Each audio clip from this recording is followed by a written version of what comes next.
השינה שלי פרחה, התעופפה אל המרחב,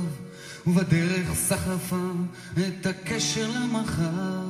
הפכה את המציאות ליום אחד ארוך, התחילה את היום עם עיניים אדומות. אני רוצה להיות שמח כמו עיקר שחי בסין, את אותה חלקה של אורז לגדל כל החיים, לשבת בסוף יום על לבן בשדה שלי, לשתות ולאכול מטייק אווי מקומי, ולא להיות הכי חכם, לא נסחף בשביל לדעת על מה אני נלחם, ובכלל לא תהיה לי בעיה לאכול כל יום רק אורז אם זה בא עם משקיעה.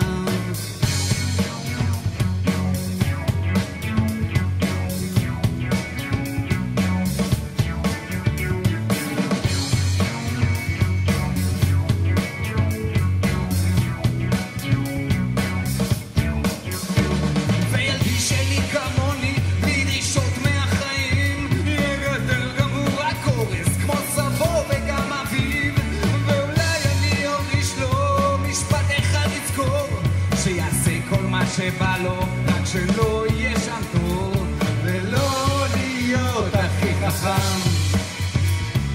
לא נסחף בשביל לדעת על מה אני נלחם, ובכלל לא תהיה לי בעיה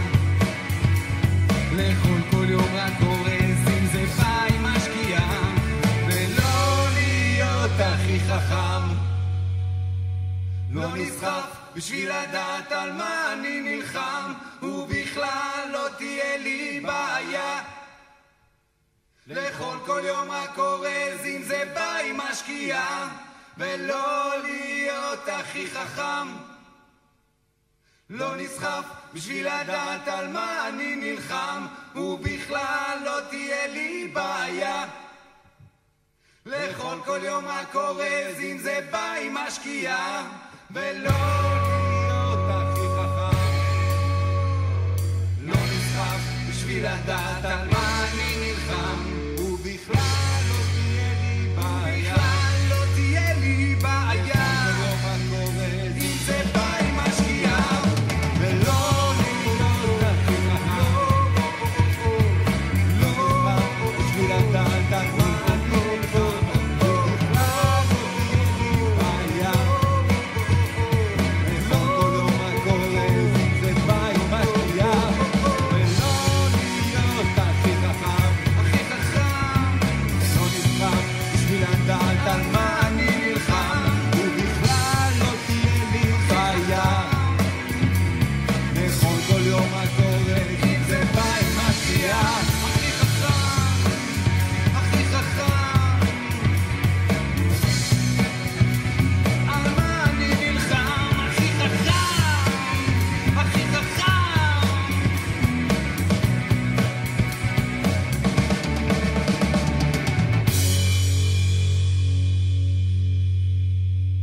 השינה שלי פרחה, התעופפה אל המרחב, ובדרך סחפה את הקשר למחר.